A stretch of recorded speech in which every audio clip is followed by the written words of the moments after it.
नमस्कार, अभिवादन। मैं दुर्गेंद्र चौहान हूं। बिहार में अनुसूचित जाति यानी एससी, अनुसूचित जनजाति एसटी और अन्य पिछड़ा वर्गों के लिए आरक्षण की सीमा बढ़ाए जाने वाले बिल को विधानसभा में मंजूरी मिल गई। बिल में जो ओबीसी के आरक्षण की सीमा थी 50%, उसे बढ़ाकर 65% करने के प्रस्ताव को सभी ने स्वीकार कर लिया और इस प्रस्ताव का समर्थन भारतीय जनता पार्टी के सदस्यों ने भी किया है। जबकि आमतौर पर भारतीय जनता पार्टी इस मुद्दे पर, जाति जनगणना और आरक्षण के मुद्दे पर सीधे बोलने से बचती रही है। ईडब्ल्यूएस यानी कि इकोनॉमिकली वीकर सेक्शन के लिए जो आरक्षण 10% निर्धारित हुआ था, केंद्र सरकार ने किया था, उसे मिलाकर अब बिहार में कुल आरक्षण 75% हो जाएगा और इससे एक नए तरीके का सामाजिक समीकरण भी बनेगा। लेकिन बिहार के मुख्यमंत्री नीतीश कुमार ने पहले जातीय जनगणना और फिर उसी के मुताबिक आरक्षण बिल विधानसभा में पास करवाकर नरेंद्र मोदी और उनके नेतृत्व वाले एनडीए को 2024 में बड़ी चुनौती पेश कर दी है। या यूं कहा जाए कि मोदी के मास्टर स्ट्रोक तो बहुतेरे बीच बीच में आते रहते हैं, लेकिन लोकसभा चुनाव से पहले नीतीश कुमार का ये कदम एक बड़ा दांव माना जा रहा है। क्या इसे विपक्ष का ब्रह्मास्त्र मान सकते हैं? क्या ये कह सकते हैं कि मंडल वर्सेस कमंडल का दंगल जो दिल्ली के लिए हो रहा, क्या ये इसे इस तरीके से कहा जा सकता है, या फिर ये कुछ और तरीके से समीकरण साधेगा? लेकिन मोटे तौर पर राजनीतिक विश्लेषक और जो राजनीति के समझदार लोग हैं वो मानते हैं कि विपक्ष का, इंडिया वाले गठबंधन का ये ब्रह्मास्त्र बनने जा रहा है। मंथन में आज यही बड़ा सवाल।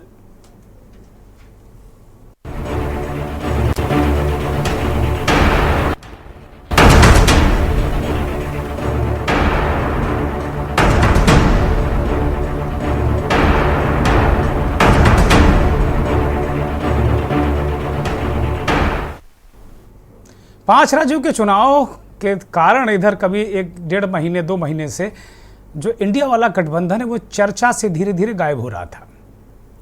पहले नीतीश कुमार ने कांग्रेस पार्टी पर सुस्ती का आरोप लगाकर एक तरीके से इस गठबंधन को एक बार चर्चा में वो फिर से लेकर आए और उस ब्रह्मास्त्र को चर्चा में लेकर आए जो उन्होंने बिहार में जातीय जनगणना के रूप में उसका सूत्रपात किया था या उसके भ्रूण को रोपा था।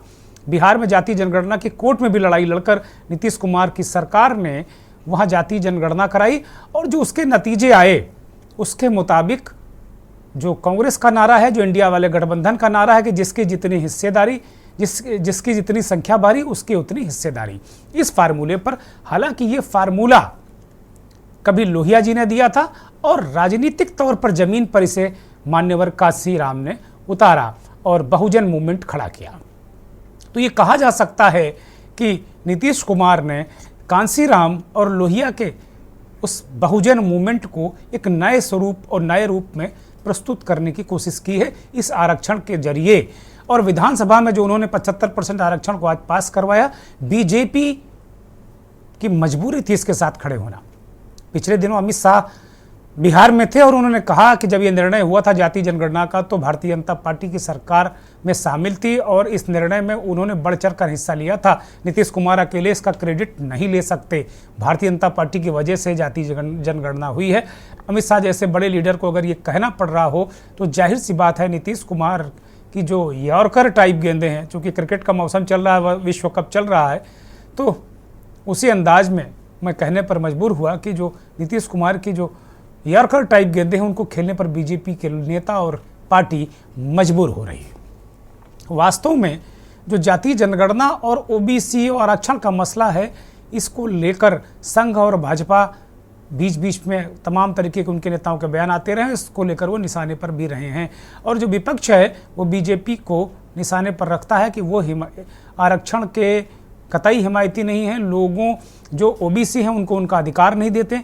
और सबसे बड़ी बात है कि कांग्रेस ने अपने सारे पूर्व नेताओं का, राजीव गांधी, इंदिरा गांधी, और यहाँ तक ये भी कहा जा रहा है कि 1951 में जवाहरलाल नेहरू ने भी जाति जनगणना नहीं कराई, जब भी आगे जब तक वो प्रधानमंत्री रहे इंदिरा गांधी ने भी नहीं कराई। इंदिरा गांधी का वो नारा भी आजकल खूब टीवी चैनलों पर दिखता है, जात पर न पात पर मोहर लगेगी हाथ पर। तो इस तरह के नारों को भी कहा जा रहा है कि वो तो जात पात की समर्थक नहीं थी, और उनके जो उत्तराधिकारी हैं राहुल गांधी, सोनिया गांधी, प्रियंका गांधी, ये लोग जात पात की बात कर रहे हैं। बीजेपी को इसमें बहुत ऐतराज़ है, लेकिन कांग्रेस का स्टैंड क्लियर है। राहुल गांधी क्लियर कर चुके हैं कि जब भी उनके यहाँ अगर उनके पूर्वजों ने कोई गलती की है तो वो सुधार रहे हैं। राहुल गांधी कई मंचों पर ये कह चुके भाई वो सुधार रहे हैं, अब वो आरक्षण के हिमायती हैं और पूरे देश का एक्सरे चाहते हैं। और कांग्रेस का जो क्लियर स्टैंड है उसको लेकर, बल्कि कांग्रेस ने कुछ ज़्यादा ही ओबीसी का राग अलापना शुरू किया, उससे गठबंधन के नेताओं को भी दिक्कत हो रही है। अखिलेश यादव छिटके फिर रहे हैं, अब मुझे नहीं लगता वो गठबंधन में रहेंगे, उनको दिक्कतें हैं। आज मंथन के लिए हमने समाजवादी पार्टी के गेस्ट भी आमंत्रित किया था, लेकिन ये कहा गया कि मना है। यही हाल बीजेपी का है। बीजेपी के जो पैनलिस्ट हैं वहाँ से भी ये कहा गया कि इस मुद्दे पर बोलना मना है। पता नहीं क्यों बोलना मना है। महत्वपूर्ण मुद्दों पर अगर बोलना मना है तो फिर क्या राजनीति, किस बात की फिर राजनीति। खैर, विधानसभा के अंदर आज चर्चा के दौरान नीतीश कुमार ने एक तरीके से वो फालिन हो गए, बहुत नाराज हो गए पूर्व मुख्यमंत्री जीतन राम मांझी पर। जीतन राम मांझी इस वक्त सदन के सदस्य हैं और उन पर वो भड़क गए। इस पर जीतन राम मांझी ने भी पलटवार किया। पूरे मामले पर बीजेपी ने जो मांझी पर एक तरीके से नीतीश कुमार ने बहुत कुछ कह दिया, बड़ा झल्लाए हुए। इधर देखने में आ रहा है कि 2-4-5 दिनों से जैसे वो महिलाओं का बयान नीतीश कुमार का वो भी इंतहा थी, और आज जिस अंदाज में वो नाराज हुए वो भी इंतहा है। बहुत सारे लोग कह रहे हैं कि ऐसी क्या बात हुई है जो आजकल नीतीश कुमार इतना झल्लाए रहते हैं। उन्होंने यहाँ तक कह दिया कि जीतन राम मांझी को जो मुख्यमंत्री बनाया यह मेरी मूर्खता थी, मेरी मूर्खता की वजह से वो मुख्यमंत्री बन गया, इस लायक नहीं थे वो। ऐसा उनका जो ऐसा साउंड कर रहे थे। और ये कटाक्ष करते हुए जब जीतन राम मांझी के बारे में उन्होंने इस बात को कहा तो वास्तव में एक बार बीजेपी के सदस्यों ने विरोध किया तो नीतीश कुमार और उनकी पार्टी के लोगों ने कहा कि भाई गवर्नर बना दीजिए अगर इतनी ही आपको चिंता है जीतन राम मांझी के। बीजेपी के लोगों ने हंगामा किया सदन में, और पूरी तरीके से नीतीश कुमार ने बार बार इस बात को कहा कि ये मेरी मूर्खता थी। अब इसको किस तरीके से देखा जाए, मुझे नहीं लगता है कि ये जो चीज़ें हैं ये अपने आप में एक अलग तरीके का संदेश और संकेत ये देंगी। लेकिन इस बवाल के बाद एक भारतीय जनता पार्टी के केवल सिंह ने प्रदर्शन भी किया और काफ़ी देर तक ये कार्रवाई स्थगित रही। जीतन राम मांझी ने पलटवार करते हुए कहा कि जाति जनगणना कागजी हुई है, धरातल पर कोई गया ही नहीं है। यह बात ही हम कहना चाहते थे लेकिन हमें बोलने नहीं दिया गया।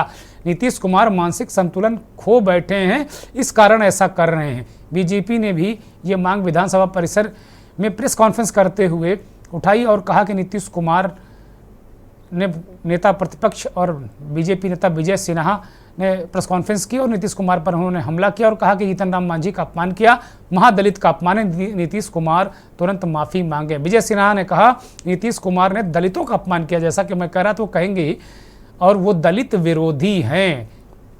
खैर, इस पूरे प्रकरण पर जो बिहार विधानसभा में 75% आरक्षण को मंजूरी मिली उस पर पूर्व मुख्यमंत्री और आरजेडी के चीफ लालू प्रसाद यादव ने बधाई दी है बिहार की जनता को, और उन्होंने कहा है कि बिहार में अब वो अनुसूचित जाति, जनजाति एवं अन्य पिछड़ा वर्गों का आरक्षण दायरा 50-65 से लगातार 50 से 65% कर दिया गया और टोटल आरक्षण 75% किया गया। लालू यादव ने इसे एक तरीके से बहुत ही बड़ा कदम बताया और धीरे धीरे इस मुद्दे को लालू प्रसाद यादव लगातार उठा रहे हैं। जो ईबीसी हैं यानी कि एक्सट्रीम जो पिछड़े हैं उनको लेकर उनका जो आरक्षण है, ईबीसी का एक्सट्रीम बैकवर्ड कास्ट है जो इसको कहते हैं ईबीसी को, उनका आरक्षण 18% से बढ़ाकर 25% कर दिया गया है। तो ओबीसी के लिए आरक्षण की बात वो भी 12% से एक तरीके से 15% कर दी गई। उस आरक्षण के नाम पर पूरा का पूरा सारा गुणा गणित है। और आपकी स्क्रीन पर इस दौरान हमारे सहयोगी ने वो सारी चीज़ें दिखा भी दी कि क्या गणित है, क्या वो है। इधर हम लगातार चीज़ों को विश्लेषित कर रहे हैं और हमारे सहयोगी अपना काम कर रहे हैं और शानदार तरीके से कौन कहाँ क्या किन राज्यों में क्या स्थिति है, नीतीश का आरक्षण फार्मूला क्या है, ये आपकी स्क्रीन पर एक एक चीज़ स्पष्ट है। अब बड़ा सवाल ये है कि क्या राम का नाम बीजेपी का काम करेगा या आरक्षण ये काम करेगा। दो तस्वीरें नीतीश कुमार और जीतन राम मांझी की, जो नीतीश कुमार ने क्या कहा, जीतन राम मांझी ने उस पर पलटवार क्या किया, वो आपको दिखाएंगे। लेकिन इससे पहले विधानसभा में ये आरक्षण वाला बिल पास हुआ है। विधानसभा अध्यक्ष को जरा सुन लिया जाए। जो इसके विपक्ष में वो ना कहे, मैं समझता हूं कि पक्ष में बहुमत है, पक्ष में बहुमत है। सुनिए ना, प्रस्ताव सर्वसम्मति से पारित हुआ। प्रस्ताव सर्वसम्मत से स्वीकृत हुआ। सर्वसम्मत से विधेयक पारित हुआ। नीतीश कुमार जो नाराज हुए, झल्लाए जीतन राम मांझी पर। और जीतन राम मांझी ने क्या किया, एक मुख्यमंत्री है, एक पूर्व मुख्यमंत्री है। इनको कुछ आइडिया है? ये तो मेरी गलती है कि इस आदमी को हमने बना दिया था मुख्यमंत्री। नहीं, ठीक है, ये कोई सेंस नहीं है इसको, ऐसे ही बोलते रहता है, कोई मतलब नहीं है। हो गया। हम कह रहे थे कि आप ही लोगों के साथ रहिए। अध्यक्ष महोदय भाग के चलाया था साफ पार्टी में। अध्यक्ष महोदय हम जान करके भगा दिए उधर। अध्यक्ष क्या उधर रहिए, इसीलिए हम कहेंगे बात हो गई है और सब समर्थन कर रहे हैं। प्रभारी मंत्री सुन लीजिए, बता रहे हैं ये बहुत गलत बात, सारे लोग समर्थन कर रहे हैं। और कोई सेंस है ये जो प्रचारित करता है? सुनो न, बैठो न यार, बैठो न। अरे आप लोगों को जब छोड़ दिए थे, बैठिए, भूलिए मत, बात बोल रहे हैं। अरे भूलिए मत, अरे 13 में जब आप लोगों को छोड़ दिए थे, अब अकेले थे तो हम, अरे क्यों रे यार, कुछ जानते हो, बैठो। हम इसको बना दिए। इसके बाद जितना मेरी पार्टी का लोग था सब हमको 2 ही महीना में कहने लगा कि गड़बड़ है, इसको हटाइए। और अंत में हमको बाध्य किया, फिर हम बन गए थे। कहता रहता है कि ये भी मुख्यमंत्री थे। अरे क्या मुख्यमंत्री था?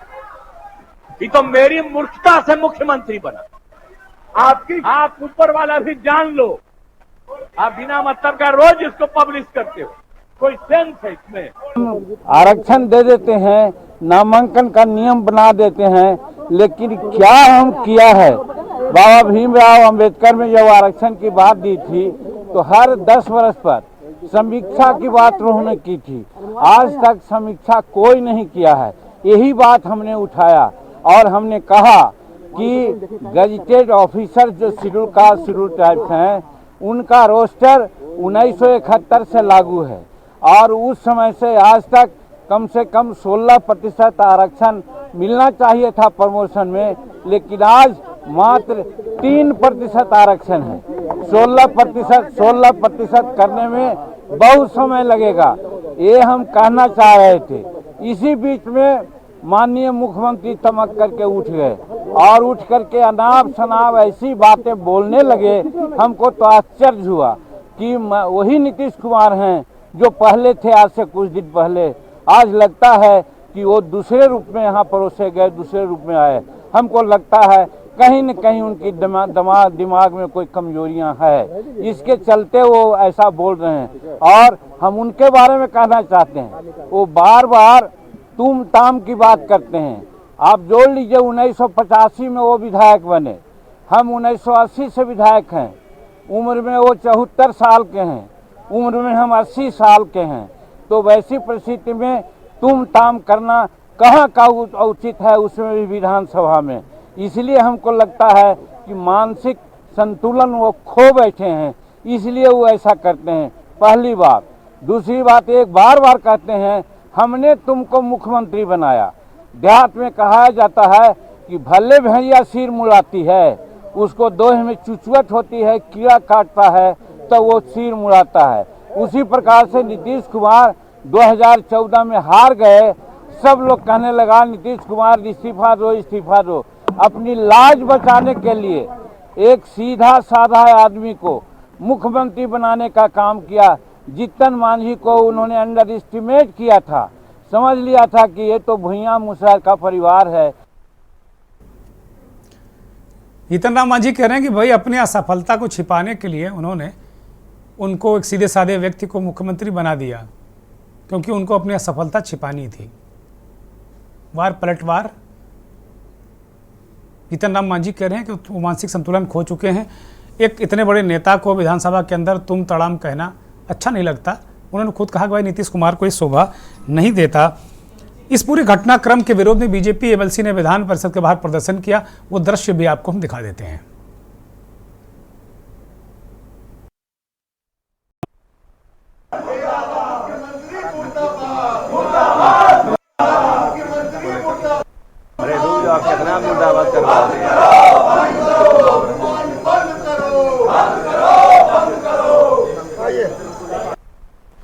आंगनवाड़ी सेविका बेचारी महिला ज्यादा से ज्यादा गरीब है, एक सेट कपड़ा लेकर चली है।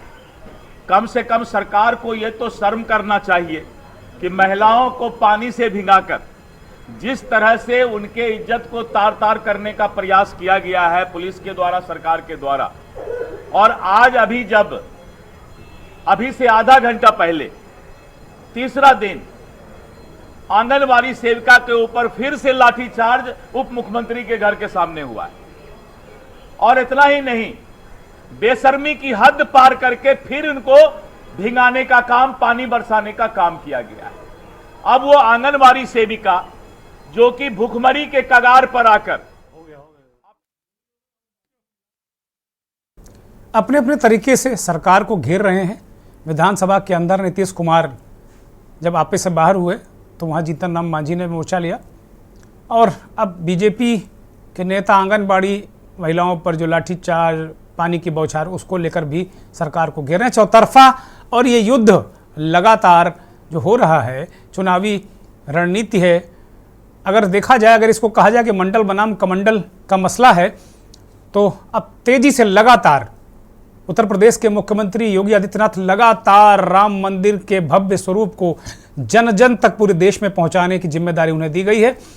आज योगी पूरी सरकार के साथ में, आज पूरी सरकार रामलला के द्वार थी, उनके चरणों में थी। उत्तर प्रदेश की पूरी सरकार मुख्यमंत्री समेत लाव लश्कर के साथ वो पहुंचे, और वहां कई महत्वपूर्ण 14 महत्वपूर्ण फैसले, कैबिनेट की बैठक भी वहां पर हुई। और इस बात को जोर शोर से प्रसारित एवं प्रचारित किया गया कि रामलला के चरणों में कैबिनेट की बैठक और पूरी सरकार, और एक तरीके से क्लियर कर दिया गया कि भाई ये एजेंडा भी इनका यही है और काम भी यही है कि ये बिल्कुल इसी एजेंडे पर चलेंगे, और हिंदुत्व के एजेंडे पर मसला है, राम का नाम लेकर ही 2024 में जाएंगे बहुत तेजी से।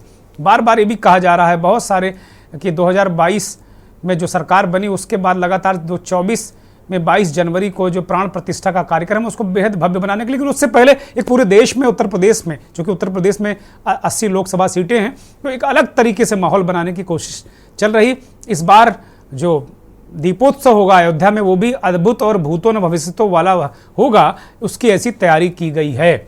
और ये अपने आप में एक अद्भुत तरीके से ये इसे प्रस्तुत किया जा रहा है।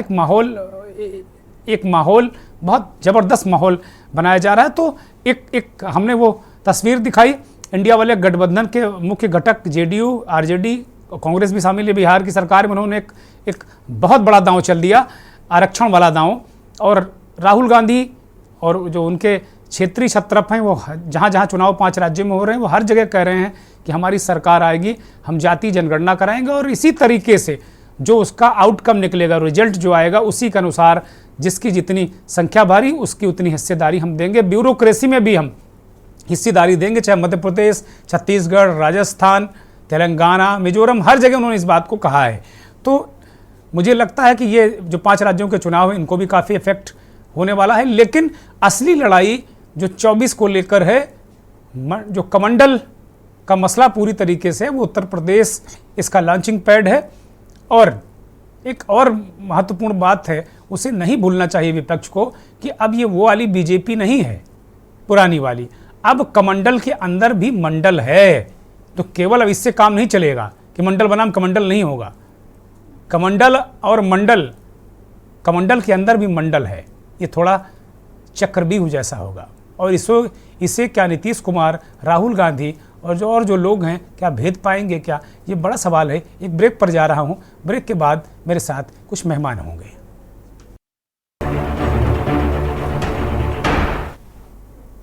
ब्रेक से लौट आए हैं, हमारे साथ दो मेहमान फिलहाल अभी जुड़ गए हैं। कुमार कौशलेन साहब हैं, बहुत ही वरिष्ठ पत्रकार हैं, बिहार झारखंड और पूरे देश को बहुत अच्छी तरह समझते हैं। कौशलेन जी बहुत स्वागत, बहुत धन्यवाद, बहुत आभार आपका। और निशांत यादव राष्ट्रीय जनता दल के नेता हैं, बिहार से जुड़े हैं। कुछ और मेहमान भी हमारे साथ थोड़ी देर में जुड़ेंगे। मेरा कमलकांत शर्मा जी भी हमारे साथ जुड़ गए हैं, ये भारतीय जनता पार्टी के नेता हैं, प्रवक्ता हैं, राजस्थान से जुड़ गए हैं। शर्मा जी बहुत स्वागत, बहुत धन्यवाद, बहुत आभार आपका। मैं सीधे निशांत यादव के पास जाऊंगा। निशांत जी, इसे बहुत अलग अलग तरीके से इस फैसले को, आरक्षण को एक प्रस्तुत किया जा रहा है कि भाई ये बिल्कुल एक ऐसा अद्भुत कार्य हुआ है और निश्चित तौर पर हुआ भी है। इसके राजनीतिक मायने क्या हैं?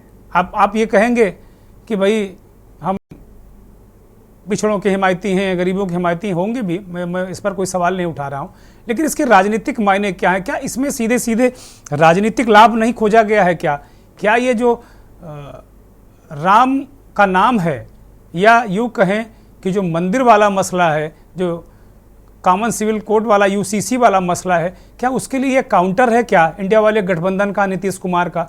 और आगे धीरे धीरे और राज्य सरकारें भी इस पर आने वाली हैं क्या? निशांत यादव। सबसे पहले तो सभी को गुड इवनिंग, धन्यवाद देंगे सभी लोगों का, आपका के न्यूज का हमें बुलाने के लिए। तो आज का दिन ऐतिहासिक दिन रहा। हम तो ये मानते हैं कि इसको राजनीतिक दृष्टि से ना देख करके एक वेलफेयर की दृष्टि से देखा जाए, बिहार के विकास की दृष्टि से देखा जाए और देश के विकास की दृष्टि से हम इसे देखते हैं। देखिए, हम एक यूथ हैं, एक स्टूडेंट हैं, और कहीं ना कहीं हमें ये अंदर में ग्लानि तो रहती है कि जब हमारा गवर्नमेंट नहीं था, मीन्स आरजेडी का गवर्नमेंट नहीं था, तो ये जो पूरी पार्टियां हैं बीजेपी, पूरी तरह से इन्होंने डेवलपमेंट को रोक दिया है, चाहे वो बिहार का डेवलपमेंट हो। तो बहुत बड़ी आज ये जातीय जनगणना के माध्यम से, आज आर्थिक ये जनगणना के बाद आज जो 75% का रिजर्वेशन जो 50% से 75% हुआ, ये बहुत बड़ी डेवलपमेंट की चीज हुई है। और इसको राजनीतिक दृष्टिकोण से न देख करके एक वेलफेयर के दृष्टिकोण से देखना चाहिए, जिससे क्या होगा कि बैकबेचर सब जो है जो आगे बढ़े। बिल्कुल ठीक बात है। कमलकांत शर्मा का एक रिएक्शन ले लेते हैं। शर्मा जी, आपकी पार्टी ने सपोर्ट किया है वहां पर, हालांकि आरक्षण को लेकर, जाति जनगणना को लेकर पूरे देश में आपकी पार्टी असहज रहती है इस सवाल पर। आपके बड़े बड़े नेता, अभी अमित शाह जी भी वहां बिहार गए थे, उन्होंने कहा था कि भाई ये हम भी जब सरकार में शामिल थे तो खाली नीतीश कुमार अकेले इसका क्रेडिट ना लें। तो क्रेडिट तो गाहे बगाहे दाएं बाएं इधर उधर करके आंखें चुरा के ले रहे नेता आपके, लेकिन खुलकर खम ठोक कर, दम ठोक कर ये नहीं कह रहे कि हम भी अपने राज्यों में कराएंगे और इसे लागू करेंगे। ये कहने की हिम्मत अभी बीजेपी नहीं जुटा पा रही है। क्या दिक्कत है, क्या समस्या है? मैं सब एक बात में दुर्गेश जी, मैं सब कहना चाहूंगा कि अलग अलग क्षेत्र और अलग अलग राज्यों के हिसाब से ये आरक्षण की स्थिति की आवश्यकता पड़ती है। बिहार की जो आवश्यकता थी और पार्टी को ये लगा कि यहाँ पर ऐसा होना चाहिए, तो पार्टी ने समर्थन दिया। और जहाँ पर अभी ऐसा नहीं लग रहा है, बहुत से राज्य है जो संपन्न है, विभिन्न जातियां अलग अलग स्थान पर अलग अलग स्थिति में हैं, तो इसे संपूर्ण देश में समान रूप से लागू हो ऐसा मुझे नहीं लगता, और शायद पार्टी भी इस दिशा में सोचती हो। राजस्थान के बारे में क्या ख्याल है? आप राजस्थान से आते हैं शर्मा जी। देखिए, राजस्थान की स्थिति, क्योंकि वहां भी अशोक गहलोत कह चुके हैं कि हम लौटेंगे तो जाति जनगणना कराएंगे, और जाति जनगणना का जो रिजल्ट आएगा वो देखने के लिए नहीं, वो भी नीतीश कुमार पैटर्न पर सब होने जा रहा है, सारी राज्य सरकारें ये करेंगी। भाई साहब, जातीय जनगणना का रिजल्ट तो अच्छा हो ही नहीं सकता।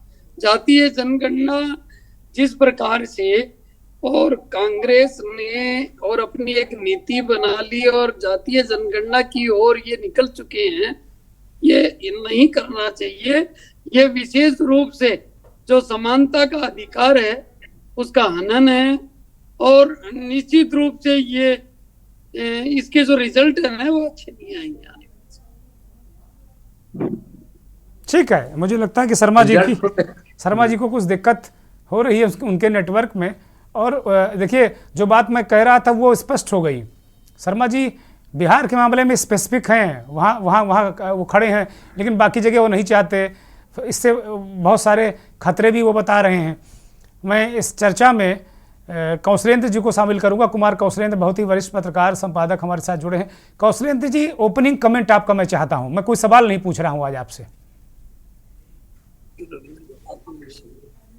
अनम्यूट करिए कौशलेंद्र जी।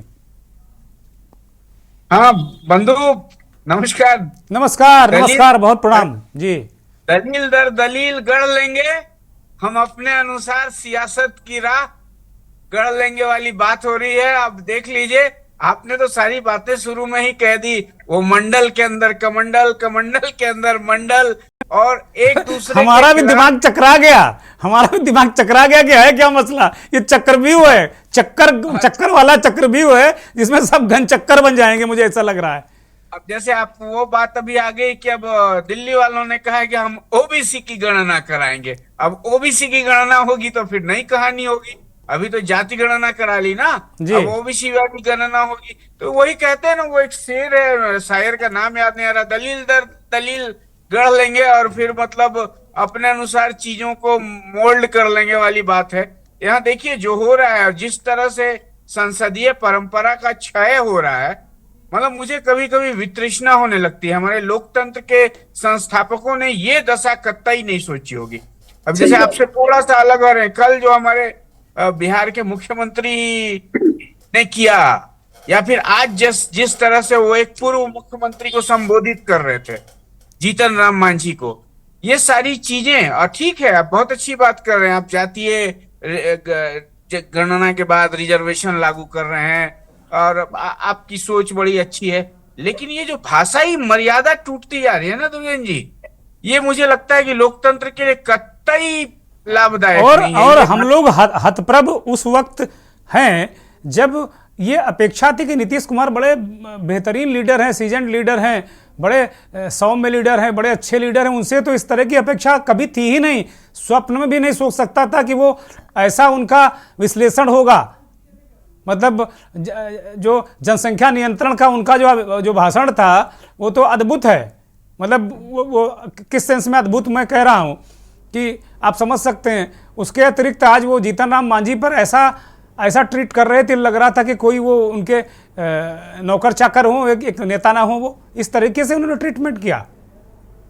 वो जो बड़े जाति और छोटी जाति का भेद सताने वाला, मतलब इनके नजर में, वो जीतन राम मांझी ने कहा ना, मैं मुसहर हूं, एक मुसहर की क्या हैसियत होती है वो मुख्यमंत्री ने विधानसभा में दिखाई स्पष्ट शब्दों में।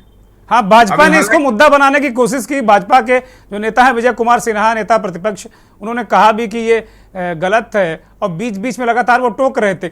एक चीज और मुझे कौशलेंद्र जी बहुत चुभती है और बड़ा कष्ट भी देती है कि चाहे विधानसभाएं हों, चाहे लोकसभा हो, मैं उत्तर प्रदेश के विधानसभा अध्यक्ष को बधाई दूंगा आज, चूंकि उनका कोई रेफरेंस नहीं है सतीश महाना को, लेकिन मैं उनको बधाई दूंगा कि मैंने शायद अपने पूरे पत्रकारिता जीवन में किसी विधानसभा अध्यक्ष को इतना एक तरीके से तराजू लेकर सदन चलाते हुए नहीं देखा जैसा महाना करते हैं।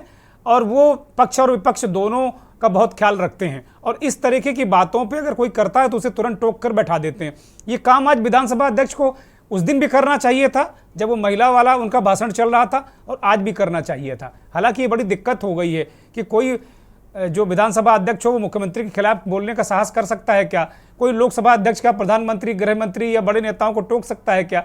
ये दृश्य बड़े अजीब से देखने को मिल रहे हैं कौशलेंद्र जी। नहीं, आज आपने देखा ना बिहार विधानसभा के अध्यक्ष को, the way he was saying, हाँ आप ही ना बनाए थे। मतलब लग रहा है विधानसभा अध्यक्ष जो आसन में सबसे ऊंचा होता है, उन नेता विधायक दल और नेता प्रतिपक्ष से ऊंचा होता है, उसकी वाणी में मतलब इस तरह का सरेंडर भाव, ये तो समझ में नहीं आ रहा है। ठीक है, मैं विषयांतरण नहीं चाहता, एक रेफरेंस के तौर पर हमने लिया।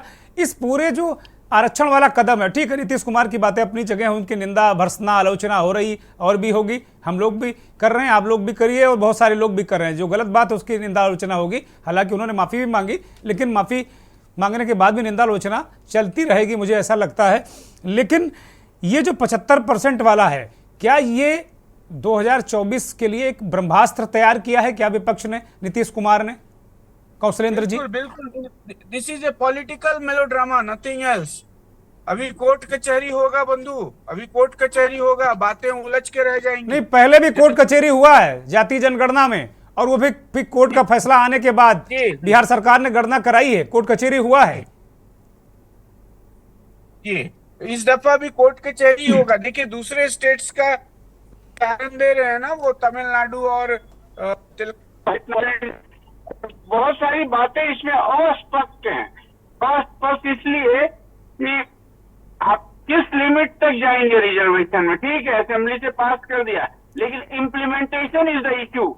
इम्प्लीमेंटेशन कर पाएंगे नहीं कर पाएंगे, इसमें अभी भी कुछ नहीं। इसमें तो कौशलेंद्र भाई बीजेपी और कांग्रेस और आरजेडी, जेडीयू सभी शामिल हो गए। बीजेपी ने भी कहा कि भाई बहुत अच्छा काम कर रहे हो, मैं आपके साथ हैं। तो अब बचा कहाँ कुछ? अब तो अगर संविधान कहीं इजाजत देता होगा तो लागू ही कर देंगे। मुझे लगता है कि पूर्व में राज्यों ने अपने अपने तरीके से आरक्षण को परिभाषित करके लागू भी किया है। देखिए हम कहना चाहेंगे, मैं आ रहा हूं आपके पास, मैं आ रहा हूं कौशलेंद्र जी से, ये मेरा सवाल है कौशलेंद्र जी। जी, ये जो अभी जो स्थितियां बन रही हैं भाई, ये लोग जो कर रहे हैं ना जी, इनके इंटेंशन में मुझे कोई संदेह नहीं दिखता। ठीक है, इनकी राजनीति है, चलो भाई आरक्षण देना है, अपना वोट बैंक मजबूत करना है, कोई दिक्कत नहीं है। हाँ। एक आप संविधान के दायरे में ही चलेंगे, लेकिन the way they are handling the democracy, the way they are behaving in the assembly, ये सारी चीजें मतलब वो कहते हैं ना खीर में केरोसिन डाल रहे हैं लोग। ठीक है, ये लागू हो पाएगा नहीं हो पाएगा, प्रैक्टिकल है नहीं है, ये विषय बाद में विवाद होएगा इस पे। ठीक बात है, अच्छे से ठीक बात है। अब आपने क्रक्स दे दिया, एक बिंदु दे दिया मंथन में। निशांत यादव, कौशलेंद्र जी बड़े पके पकाए पत्रकार हैं, वो कह रहे खीर में आप लोगों ने केरोसिन डाल दिया, इसका स्वाद आप बताइए क्या होगा? मैं तो कल्पना ही कर रहा हूं, दिवाली का मौसम चल रहा है, मीठा मीठा लोग खा रहे हैं, उसमें केरोसिन, खीर में केरोसिन, बर्फी में केरोसिन, ये क्या कहना चाह रहे हो? क्या ऐसा है क्या? कौशलेंद्र जी बिल्कुल वरिष्ठ पत्रकार होंगे, उनका मैं सम्मान भी करता हूं, लेकिन अभी जिस तरीके से उन्होंने 2-3 बातें कही, बिल्कुल एक अच्छे शायर भी हैं, खीर में केरोसिन डालने वाली बहुत सारी बात उन्होंने कही। लेकिन वो जो कह रहे हैं समाजवादी विचारधारा, जो लालू प्रसाद यादव जी की राष्ट्रीय जनता दल की कमेटी है, हमारा जो संगठन है, वो हम हमेशा जो चीज ठानते हैं उसको इम्प्लीमेंट भी करते हैं। और अभी जो 75% रिजर्वेशन वो जो अभी आया है उसको इम्प्लीमेंट भी करेंगे। और दूसरी बात यह है कि आप 90 से देख लीजिए, लोग आज बिहार में 90 से पहले और 90 की बाद की गणना कर रहे हैं, समझ लीजिए। तो जिस तरीके से बाबा साहब अंबेडकर जी का जो संविधान लिखा गया, जिसमें रिजर्वेशन दिया गया, उस चीज को हम लोग कोऑर्डिनेट कर रहे हैं लालू प्रसाद जी के 90 से पहले और 90 के बाद के सेशन को। और अभी वही जब 2014 के बाद एक लंबे अरसे के बाद हम लोग गवर्नमेंट में आए, मतलब 15 साल, 17, 18, 19 साल लगभग होने वाला है, 18 साल होने वाला है। उसके बाद लालू प्रसाद यादव जी के संगठन, मतलब अभी सरकार आई, तो हम लोग जातीय जनगणना करवाए और जातीय जनगणना के अनुसार, आर्थिक गणना के अनुसार भी उस रिजर्वेशन को बढ़ा करके वो इम्प्लीमेंट भी होगा। तो सिर्फ वादे करने वाली सरकार हमारी बिहार सरकार नहीं है। अभी देख लीजिए 10 लाख रोजगार की जो बात अभी वादा किया गया था तेजस्वी जी के द्वारा, और उसको भी हम लोग वो पारित करके, और हम लोग लगातार नौकरियां बहाली पे बहाली दे रहे हैं। 1 lakh. Nishant, sorry to interrupt Nishant, थोड़ी देर बिल्कुल। के लिए निशांत जी थोड़ा सा आपको इंटरप्ट देखिए, आप करेंगे। बोल रहे थे तो हम बीच में नहीं कह रहे थे। अपने बुरा नहीं मानिएगा, आप जी। अपने लिए बात कर। मैं निशांत एक प्रवक्ता से सवाल नहीं कर रहा हूँ, निशांत एक इंडियन यूथ से बात कर रहा हूँ। बिल्कुल। आप भारत के युवा हैं। थोड़ी देर के लिए निशांत, अभी जो हमारे लीडर्स का जो आचरण है, जो वो कर रहे हैं एज अ यूथ, आप उसको सपोर्ट कर रहे हैं? देखिए, आज इस राष्ट्रीय जनता दल के स्पोक पर्सन से पहले तो मैं एक लीडर हूँ, बिल्कुल। तो अभी आप जो कर रहे हैं, उनका आचरण, उनका वो जो बोलने का ये जो वर्ड्स है, उसके अलावा भी अगर आप देखें तो बिहार सरकार ने शिक्षकों की बहाली की है। इससे होगा क्या, जो देख लीजिए आप। एक दो शब्द सेंटेंस में मत जाइए, आप देखिए कि यूनिवर्सिटी सुधरेगा या नहीं। नेताजी आप मुझे डाइवर्ट कर रहे हैं। नेताजी, डाइवर्ट बिल्कुल नहीं कर रहे हैं। आप एक चीज को पकड़े हुए हैं, लेकिन इतना ज्यादा डेवलपमेंट का काम हो रहा है तो शिक्षकों। निशांत यादव, मैं पूछना चाहता हूँ, यूनिवर्सिटी में कैसे डेवलपमेंट होगा, हमको आप समझाइए। कैसे आप कह रहे हैं कि पीछे वाले आगे आ जाएंगे? पीछे वाले तो बहुत आगे आ चुके हैं अब भैया। आप देखिए, ज्यादातर राज्यों में चीफ मिनिस्टर पिछड़े वर्ग के हैं, अति पिछड़े वर्ग के हैं। अब तो क्रांति हो चुकी, मंडल की क्रांति हो चुकी। विश्वनाथ प्रताप सिंह का कोई नाम नहीं ले रहा है ना। क्रांति करने वाले तो वही हैं। और जितने लीडर हैं, अगर वीपी सिंह मंडल आयोग की सिफारिशें लागू नहीं करते तो इनका कहीं पता नहीं होता। लालू यादव, मुलायम सिंह यादव, ये सब उसी की देन है। सिंह और बीपी मंडल जी, हम सबकी बात मानते हैं, लेकिन अगर बिहार का विकास करना, देश का विकास करना है तो कैसे होगा? आप जैसे कह रहे हैं, ये आरक्षण बढ़ गया, विकास कैसे होगा? यूनिवर्सिटियां कैसे सुधरेंगी? पाठ्यक्रम कैसे सुधरेंगे? जो एक शिकायत रहती है कि ओबीसी वर्ग के लोगों को शिक्षा में, पठन पाठन में वो स्थान नहीं मिल पाता, वो कैसे मिलेगा? जरा समझाइए सर। 1 मिनट समझने की कोशिश करें। रिजर्वेशन के थ्रू पठन पाठन में भी रिजर्वेशन मिलता है और नियुक्तियों में भी रिजर्वेशन मिलती है। हमारा ये कहना है कि बिहार का पॉपुलेशन 12-13 करोड़ है और 13 करोड़ पब्लिक के बारे में हमें सोचना है। अगर मुट्ठी भर लोग रिजर्वेशन को ये के अगेंस्ट में जाकर के उन सब का डेवलपमेंट रोकते हैं तो ये बिल्कुल गलत है। और यही राष्ट्रीय जनता दल आज के दिन क्या किसी पार्टी का क्या साहस है क्या? आप देखिए, बीजेपी ने कह दिया ना कि वो भी शामिल थे इसमें, उन्होंने भी छौंका लगा दिया उसी में। बीजेपी ने भी छौंका लगा दिया कि भैया मेरा भी जरा लहसुन और मिर्चा ले लो अपनी खिचड़ी में। उन्होंने डाला, तुरंत छौंका लगा दिया कि भैया मैं भी था उसमें। यहाँ हम लोग अपने अधिकार को लेंगे और हमारा ये अधिकार है, वो हम लोग भीख में नहीं हम लोग रखेंगे। हम लोग अधिकार को एकदम सम्मान के साथ लेंगे और यही सम्मान उन गरीबों को, उन वंचितों को राष्ट्रीय जनता दल की सरकार दे रही है। राजनीतिक उदय कैसे होगा? मेरा भी एक युवा से प्रश्न है, कैसे आगे राजनीतिक उदय कैसे देखते हैं? बहुत सारे लोगों ने एक आरोप लगता है कि जो क्रीमी लेयर वाले लोग हैं वो क्रीम और मलाई चाट गए। कुछ जातियां, जैसे रोहिणी आयोग की रिपोर्ट की बात करते हैं, बीजेपी भी बार बार कहती है, लेकिन बीजेपी भी ला नहीं रही। रोहिणी आयोग की जो रिपोर्ट है, बीजेपी भी इसको आम नहीं कर रही, पता नहीं क्या करेगी उस रिपोर्ट को रख के। लेकिन ये जो क्रीमी लेयर 2-4-5 जातियां, ये पूरा का पूरा हक हड़प गई। मुख्यमंत्री भी उसी वर्ग के बनते हैं, उप मुख्यमंत्री भी उसी वर्ग के बनते हैं, सारी चीजें हो जाती। इस पर क्यों नहीं बात करते आप लोग? भाई सारा यादव जी का सारी सुविधा लेंगे क्या, बाकी लोग क्यों नहीं लेंगे? भाई यहाँ पे कोई यदुवंशी सेना हम लोग नहीं चला रहे हैं, हम लोग चला रहे हैं A to Z की पार्टी। और A to Z की पार्टी में हम सवर्णों को भी उतना ही वैल्यू और उतना ही परसेंटेज और उतना ही अधिकार और उतने ही अच्छे जगह पे हम लोग रख रहे हैं जो हम लोग बैकवर्ड्स को भी दे रहे हैं। आप देख लीजिए, राष्ट्रीय जनता दल के प्रदेश अध्यक्ष है जगदानंद सिंह जी, अभी और भी शिवानंद तिवारी जी, मनोज झा जी, हम लोग के यहाँ सभी A to Z की पार्टी। तो सारे प्रमुख पदों पर मुझे लगता है अगड़े हैं ये अगड़े हैं। कहाँ ओबीसी के अन्य जातियां कहाँ हैं? सब सारे लोग अगड़े लोग हैं। डिबेट कर जाएंगे दुर्गेन जी। अगर ये जगदा बाबू की बात करेंगे तो मैं फिर रघुवंश साहू की बात करूंगा। रघुवंश साहू को अंतिम समय में राजद ने कितना सम्मान दिया उस पर मैंने इंटरव्यू किया था, मैं उसका गवाह हूं। वो जब अपने गांव में थे, खाट में लेटे हुए रघुवंश बाबू, यहां तक कि कार्यालय में ताला लग गया था। मेरा इंटरव्यू हो, मैं कभी आपको भेजूंगा। मैंने उनका कोरोना में इंटरव्यू किया था रघुवंश बाबू का, और वो कह रहे थे कि भाई मेरी पार्टी के लीडर तेजस्वी यादव कह रहे हैं कि कोरोना में कार्यालय नहीं खुलना चाहिए, जबकि इस समय सबसे ज्यादा पॉलिटिकल मदद की जरूरत है लोगों को, और इसी बात को लेकर मैं नाराज होकर गांव में बैठा हूं। इशारों इशारों में बहुत सारी चीज़ें कह दी थी। बाद में जब रघुवंश बाबू नहीं रहे, वो खुद ही कोरोना का शिकार हुए और दिल्ली में वो नहीं रहे, तो फिर सारी चीज़ें बाद में फिर बहुत सारे फूल पत्तर लेकर लोग पहुँचे, लेकिन रघुवंश बाबू सहमत नहीं थे इस बात को लेकर। और ये जो मनरेगा जो सारी चीज़ें हैं, मुझे लगता है उन्हीं की देन है ये सब। आप एक पॉइंट को पकड़ लेते हैं किसी भी एक देखिए वही बात है ना, अरे पॉइंट ही पॉइंट है, एक कहाँ पकड़ रहे हैं यार निशांत यादव भाई, सारे पॉइंट ही जब छोड़ दोगे भाई। सदन के अंदर एक महादलित को आपकी सरकार का मुख्यमंत्री अपमानित करेगा, तो आपके बयान को हम मान लेंगे क्या? आपके बयान को हम मान लेंगे कि आप कह रहे हो कि हम सबके लिए काम कर रहे हैं, हम सबका सम्मान कर रहे हैं? भरी विधानसभा में वो जीतन राम मांझी, कोई उनकी उम्र हमारे आप जैसी तो है नहीं, काफी एक उम्र के नाते भी मुझे लगता है नीतीश कुमार के आसपास ही होंगे वो, और आपने उनको मुख्यमंत्री बनाया। आज इतने दिनों बात कर रहे हो कि मेरी मूर्खता थी। ये कौन सी बात है भाई, ये कौन सी बात है? इसका मतलब कि आपका जो अंदर है वो बाहर आ जाता है बीच बीच में। निशांत यादव, सम्मान करना नीतीश कुमार जी जानते हैं, और ये जीतन राम मांझी ये सम्मान है, इस तरह सम्मान करेंगे नीतीश कुमार? देखिए नीतीश कुमार जी के, और लालू जी ने भी इस पे कुछ नहीं कहा, राबड़ी जी ने कहा हो जाता है, निकल जाता है मुंह से। कौन सी बात है भाई ये? एक मतलब सारे लोग पिछड़ों में भी सबसे अगड़े वाले कब्जा किए रहेंगे, वही किसी को बोलने नहीं देंगे, वही तय करेंगे। कौन सी बात है भाई? नीतीश कुमार भी पिछड़ों में अगड़े हैं, आप लोग भी पिछड़ों में अगड़े हो। में इस तरीके की शब्दावली यूज की है तो वो दलितों को नहीं बल्कि वो एक कलीग को बोल रहे हैं।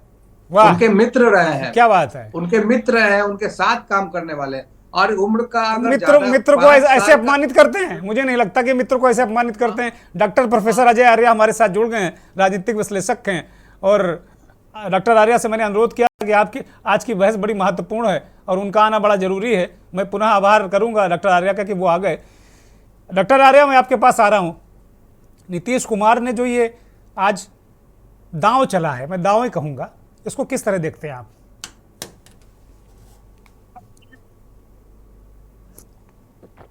डॉक्टर साहब अनम्यूट करिए। जी जी बोलिए। मैं क्षमा चाहूंगा कि मैं थोड़ा सा दुर्गेन जी विलंब हो गया, और पर मैं थोड़ा ट्रैवलिंग में था, इसलिए नहीं, कोई बात नहीं, बिल्कुल वक्त पर आए आप, बोलिए कृपया। नहीं, बहुत अच्छी चर्चा आपके यहाँ चल रही है, और मैं देख रहा हूँ कि 75% रिजर्वेशन का मामला इस समय तूल पकड़ रहा है, गर्मा भी रहा है। ये स्वाभाविक है, देखिए ये होएगा ही होएगा, इसमें बहुत ज्यादा हम लोग को आश्चर्य करने की जरूरत है नहीं जी। वो इसलिए नहीं है क्योंकि जो राजनीतिक पटकथा लिखी जा रही है आगे आने वाले 6-8 महीने में, इस पूरे देश की राजनीति में बहुत बड़ा समझिए भूचाल सा आने वाला, जो मुझे लगता है। और जो मैंने पढ़ा अभी जी, अन्य चैनल के माध्यम से भी मैंने देखा कि कोई भी पॉलिटिकल पार्टी इस समय किसी भी प्रकार का रिस्क नहीं लेना चाहती है। तो मैंने पहले भी आपके चैनल पे कहा था कि जब भी ये लड़ाई मंडल वर्सेस कमंडल पे आ जाएगी तो बहुत सारे लोग असहज हो जाएंगे, ठीक है, जिसमें मैं भारतीय जनता पार्टी को भी असहज महसूस कर रहा हूं। और चूंकि वो असहज महसूस कर रहे हैं, इस वजह से नीतीश कुमार जी बार बार इस बात को और पुरजोरी से प्रस्तुत कर रहे हैं। तो खेल सारा वही है कि 2024 का चुनाव कैसे लड़ा जाए, और चूंकि फ्रंट फुट पे नीतीश कुमार जी खेल रहे हैं, तो कहीं ना कहीं से चेहरा बनने की भी एक प्रतिस्पर्धा मुझे ऐसा संभवतः प्रतीत हो रही है। कई बीच बीच में उनके बयान भी आए, सूत्रों के हवाले से खबर आया कि उत्तर प्रदेश की ओर मुड़ रहे हैं जी। तो बेसिकली मुझे लगता है कि नैरेटिव बहुत क्लियर है, और उस चक्कर में कभी कभी सेल्फ गोल भी हो सकता है कि किसी के लिए कुछ बात निकल जाए, बनस्पति उसके कि उसको डिफेंड करने के उस पर खेत वक्त कर देना ज्यादा अच्छा होता है। जी जी। डॉक्टर साहब एक चीज और मुझे दिख रही है। मैंने जो इस चर्चा की प्रस्तावना में भूमिका में इस बात को कहा कि अब बीजेपी वो वाली नहीं है जब मंडल वर्सेस कमंडल हो जाए। अब बीजेपी के कमंडल में भी मंडल है, मंडल की बूंदे हैं, बल्कि ठीक ठाक है। 43% वोट मिला है उन्हें 2019 में। इसको कैसे देखते हैं नीतीश कुमार? ये जो कमंडल में चला गया है मंडल, इसको कितना बाहर लेके आ पाएंगे? और इंडिया वाले गठबंधन के जो उनका झोला और जो लिए हैं गठबंधन वाले, झोले में जा पाएगा? देखिए, मैं फिर बहुत पुरजोर तरीके से कह रहा हूं, बिल्कुल आपने सही कहा। भारतीय जनता पार्टी इस बात को बहुत अच्छे तरीके से समझती है कि अगर आगामी चुनाव केवल जात व्यवस्था, जाति आधारित हो जाएगा तो भारतीय जनता पार्टी निश्चित तौर पे असहज महसूस करेगी। मैं पिछला चुनाव मुझे अभी याद आता है जिसमें योगी जी पुनः मुख्यमंत्री जी बन के आए, उसमें भी तुरंत एक अदर बैकवर्ड क्लास के मंत्रियों की एकदम बाढ़ सी आ गई 4-5 महीना पहले। तो जो आप कह रहे हैं मिक्स वेज टाइप का जो रेसिपी है वो तैयार रखा हुआ है इनके पास, और समय समय पर उन नेताओं को ये आगे करते हैं। लेकिन फिर मैं कह रहा हूं कुछ जातियां ऐसी हैं, अगर वाकई में अपोजिशन पार्टी उस पर और ध्यान दे दे तो भारतीय जनता पार्टी का जो कमंडल में मंडल का तड़का है वो हल्का पड़ सकता है। जी मैं एक बार पुनः जाऊंगा। मंडल और मंडल की बात मैं आ रहा हूं निशांत, आ रहा हूं, मैं आपके पास आ रहा हूं, चूंकि बस अब अंतिम चरण में है, मैं आ रहा हूं। मैं शर्मा जी के पास जाऊंगा, कमलकांत शर्मा राजस्थान से जुड़े हैं। शर्मा जी, असहज तो आपकी पार्टी होती है, इसमें कहीं कोई संदेह नहीं है। इसको आप किस तरीके से देखते हैं? क्या आपके लिए चुनौती है 2024 के लिए, या आप फिर वो कमंडल को बिल्कुल ऊपर से सील पैक कर देंगे? देखिए साहब, भारतीय जनता पार्टी बहुत ही अनुशासनात्मक और एकदम विश्वास करने वाली पार्टी है। ये जातीय कुछ पॉलिटिकल बोल दिया करो महाराज, हम बौद्धिक बहुत सुने हैं, संघ का बौद्धिक बहुत सुने, संघ की भी रिपोर्टिंग बहुत की हमने। बोलिए। अब ये जातीय गणना जिस प्रकार से कांग्रेस ने और अन्य दलों ने जिस प्रकार से धीरे धीरे शुरू की है, इनका परिणाम दुखद रहेगा आगे जाकर, क्योंकि ये सही नहीं है। कांग्रेस आजकल आपके निशाने पर है। हम देख रहे हैं आपके सारे नेता, उत्तर प्रदेश में योगी जी पहले कांग्रेस को भाव नहीं देते थे, अब देख रहे हैं कांग्रेस कांग्रेस कांग्रेस। मोदी जी अगर 57 मिनट के भाषण में 37 बार कांग्रेस कांग्रेस कांग्रेस करते हैं। कांग्रेस इधर दर्द दे रही इस जाति जनगणना में, मुझे लगता है, और यहां तक कि वो अपने गठबंधन के लोगों को भी दर्द देने लगी, अखिलेश यादव को भी दर्द मिल रहा है उससे।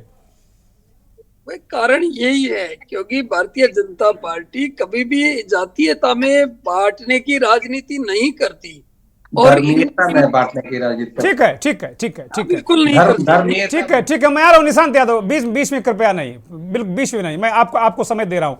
बोलिए निशांत, एक छोटा सा रिएक्शन मैं लूंगा, ज्यादा वक्त नहीं, फिर मैं कौशलेंद्र जी और डॉक्टर आर्या के पास जाऊंगा। निशांत बोलिए। बिल्कुल, ये लोग जो है बीजेपी वाले जो धर्मीयता में ये काम करते हैं, जातीय तो ज्यादा छुपा के रखते हैं, लेकिन धर्म। अरे ये ठीक है, ये बताओ कि कांग्रेस आप लोगों को ओवरलैप कर रही है जाति जनगणना के मुद्दे पर। अखिलेश यादव भिनगे फिर रहे हैं, बिल्कुल नाराज हैं, और तेजस्वी यादव ने भी थोड़ा हल्का फुल्का समर्थन किया था अखिलेश के साथ, ऐसा व्यवहार नहीं करना चाहिए। उससे कैसे निपटोगे ये बताओ? रिस्पेक्ट जरूर करना चाहिए, सम्मान करना चाहिए, लेकिन जहां डेवलपमेंट की बात आती है वहां पे डेवलपमेंट की बात होनी चाहिए। बता दीजिए, यूनिवर्सिटी 7 यूनिवर्सिटी बिहार में लालू प्रसाद यादव जी ने दी। आप देख लीजिए 2014 में प्रोफेसर लेक्चरर की बहाली हुई, उससे पहले 1993 में शिक्षक बहाली 25,000 की शिक्षक बहाली हुई, जो रिकॉर्ड था। अभी देख लीजिए 1,20,000 एक बार रिकॉर्ड बना। तो सीधी बात है, विकास और विनाश ये दो चीज है। विनाश करने वाले बीजेपी वाले लोग हैं और राष्ट्रीय जनता दल विकास करने वाले। अरे आ जाएंगे, चारा वारा में डिबेट कर लेंगे। अब चारा से आगे बढ़ गए, बहुत छोटा घोटाला था, बहुत बड़े बड़े घोटाले अब आ गए। मैं किसी घोटाले को जस्टिफाई नहीं करता, उनको सजा मिल गई, जेल भी हुआ है। कौशलेंद्र जी, वो एक छोटी सी टिप्पणी कि ये कितना कारगर होगा इंडिया गठबंधन के लिए। घूम करके भी देखिए कितना। कौशलेंद्र जी, निशांत जी आपका वक्त हो गया, प्लीज। कौशलेंद्र जी एक छोटी सी टिप्पणी, बस मैं खत्म करूंगा कार्यक्रम को। ये सियासी शगुफा है। अभी भाजपा के खेमे से नया शगुफा आने दीजिए, उसके बाद हम कुछ और चर्चा करने बैठ जाएंगे। नहीं, शगुफा है कि भाजपा मास्टर स्ट्रोक मारेगी, क्योंकि हम देख रहे हैं मास्टर स्ट्रोक भाजपा से बहुत आते हैं। अभी आपने रोहिणी आयोग वाली बात करके आपने कुछ इशारा ही दे दिया दुर्गेन जी। अभी ओबीसी गणना होगी, अभी बहुत कुछ हम लोगों के लिए विश्लेषण के लिए बहुत मसाला मिलने वाला है। ठीक बात है। नेताजी लोग बस अनाप शनाप बक के, और मतलब मुझे बहुत दुख हो रहा है यार, विधानसभा में जो बातें हो रही है ना, इतना लेवल गिर जाएगा कभी नहीं सोचा। चलिए मैं इस पर चर्चा करा लूंगा, एक लेवल गिरने में चर्चा करा लूंगा। डॉक्टर अजय आर्या, अंतिम टिप्पणी आपकी इस कार्यक्रम की, अंतिम टिप्पणी डॉक्टर अजय आर्या जी। जो हमारे मित्र कह रहे थे कि बातचीत का लेवल पूरे समाज में ही गिर गया है। ये गंभीर चर्चा का विषय, कभी दुर्गेन जी इस पर चर्चा करिए कि मैं अवश्य करूंगा, बिल्कुल करिए। और दूसरी बात जो अभी कही जा रही है कि अभी नया शिगुफा आएगा। निश्चित तौर पे इंतजार करिए, भारतीय जनता पार्टी कुछ बड़ा जरूर करेगी और पूरी मीडिया उसके हम लोग सब बैठ के फिर चर्चा कर रहे होंगे। फिलहाल Bharatiya Janata party defensive mode में है। वो नहीं चाहती कि किसी प्रकार से ओबीसी का जो मुद्दा है वो हावी हो सके, और ये केवल लड़ाई उत्तर प्रदेश, बिहार, मध्य प्रदेश, राजस्थान, ये हिंदी बेल्ट की लड़ाई है। प्लीज इसको ध्यान रखिए जी। हिंदी बेल्ट में जहां भारतीय जनता पार्टी मजबूत है, जहां पे राम मंदिर है, जिसका एक ब्लास्ट होने की संभावना है जनवरी के आते आते, केवल ये कवायद वही चल रही है कि अदर बैकवर्ड्स को कुछ नहीं मिल रहा है, अदर बैकवर्ड्स बहुत पीछे है। जातीय जनगणना में जितना फ्रंट फुट पे अपोजिशन खेलेगा, पोजीशन हमेशा प्रॉब्लम में आएगा ही आएगा। बाकी जो बात चल रही है कि कोई नई गुगली आने वाली है, उसका इंतजार करना बड़ा जरूरी हो जाएगा। बहुत धन्यवाद, बहुत धन्यवाद डॉक्टर अजय आर्य, बहुत धन्यवाद कमलकांत शर्मा, बहुत बहुत धन्यवाद निशांत यादव, आपका धन्यवाद, कुमार कौशलेंद्र जी आपका भी बहुत बहुत धन्यवाद, बहुत बहुत आभार। आभार उन करोड़ों दर्शकों का जो के न्यूज़ को देखते हैं, हमारे इस खास कार्यक्रम मंथन को देखते हैं। संघर्ष बड़ा भीषण होगा 2024 का और बहुत दिलचस्प भी। बहुत बहुत शुक्रिया, नमस्कार।